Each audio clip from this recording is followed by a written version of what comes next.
வணக்கம். இன்றைக்கி நம்ம பார்க்க போகிற சமையல் என்னென்னு பார்த்தீங்கன்னா, ஆரோக்கியமான ஒரு கஞ்சி ரெசிபி தான் பார்க்க போகிறோம். ராகி, கருப்பு உளுந்து, கம்பு இது 3ம் வச்சு கஞ்சி செய்ய போகிறோம். ஸோ இந்த கஞ்சி பார்த்திங்கன்னா வாரத்தில் ஒரு 2 நாள் இல்லை 3 நாள் ரெகுலராக எடுத்துகிட்டு வரும்போது உங்களுக்கு எல்லா சத்துக்களும் கிடைக்கும். சின்னவங்கலேருந்து பெரியவங்க வரைக்கும் தாராளமாக சாப்பிட்லாம். இந்த கஞ்சி நார்மலாக உள்ளவங்க ஸ்வீட் போட்டு சாப்பிட்லாம். சுகர் பேஷண்ட்டாக இருந்தீங்கன்னா தயிரும் உப்பும் கலந்து கூட நீங்கள் சாப்பிட்லாம். ஸோ வாங்க இந்த அருமையான கஞ்சி எப்படி செய்யலாங்கிறத பார்க்கலாம்.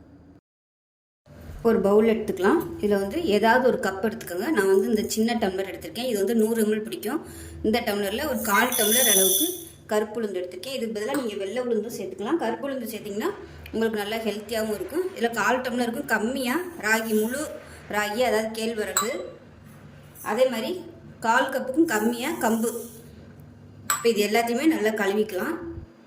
இப்போ நல்லா ஒரு 4-5 தடவை கழுவிட்டு நல்லா பிசைஞ்சு விட்டு கழுவிக்கோங்க. இதில் வந்து நான் தண்ணி சேர்த்துக்கிறேன். நான் வந்து கொஞ்சம் சுடு தண்ணி சேர்க்குறேன். அரை மணி நேரத்தில் வந்து நான் ரெடி பண்ணணுங்கிறதுனால சீக்கிரமாக ஊறணுங்கிறதுக்காக சுடு தண்ணி சேர்த்துருக்கேன். உங்களுக்கு டைம் இருந்துச்சுன்னா நல்லா ஒரு 1 மணி நேரம் ஊற விடுங்க. இப்போ இது வந்து நல்லா ஒரு ஊறட்டும். இப்போ இது நல்லா ஊறிடுச்சு. இப்போ இது வந்து தண்ணியை இருத்துட்டு ஒரு மிக்சி ஜாரில் சேர்த்துக்கலாம். தண்ணியோடு சேர்க்கணும்னா நல்லா தண்ணியை இருத்துட்டு சேர்த்துக்கோங்க.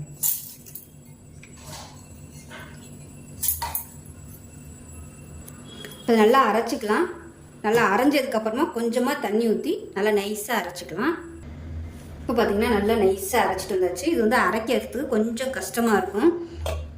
அந்த ராகி எல்லாம் போட்டிருக்கிறதுனால அரைக்கிறதுக்கு கஷ்டமாக இருக்கும். கொஞ்சமாக நீங்கள் ஃபஸ்ட்டு வந்து நீங்கள் அரைச்சிட்டு அதுக்கப்புறமா கொஞ்சம் கொஞ்சமாக தண்ணி ஊற்றி அரைச்சிக்கோங்க. இந்த மாதிரி வலுவலுன்னு அரைக்கணும்.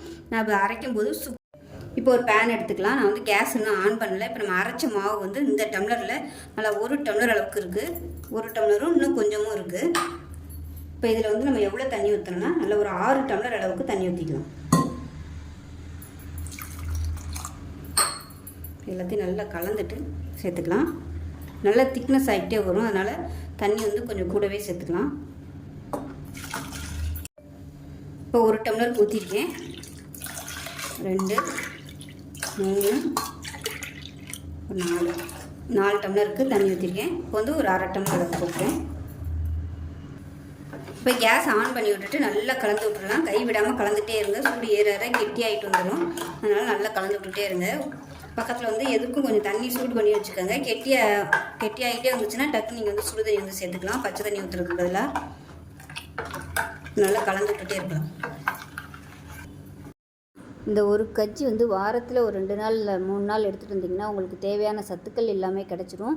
உளுந்தில் பார்த்திங்கன்னா நல்ல ப்ரோட்டீன் நிறைய இருக்குது. அதே மாதிரி ராகிலே நிறைய கால்சியம் சத்து இருக்குது. கம்பில் பார்த்திங்கன்னா இரும்பு சத்து வந்து நிறைய இருக்குது. ஸோ கால்சியம், ப்ரோட்டீன், இரும்பு இது 3மே வந்து நமக்கு கிடச்சிருந்த ஒரு கஞ்சியில்.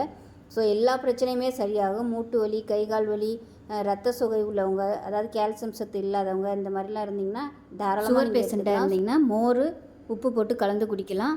சின்ன பிள்ளைங்களாக இருந்தால் தாராளமாக நீங்கள் வந்து இனிப்பு சேர்த்து கொடுக்கலாம். இனிப்பு சேர்க்கும்போது கண்டிப்பாக கருப்பட்டி இல்லை நாட்டு சர்க்கரை சேர்த்துக்கோங்க. ஆர்கானிக் சர்க்கரையாக இருந்தால் நல்லது.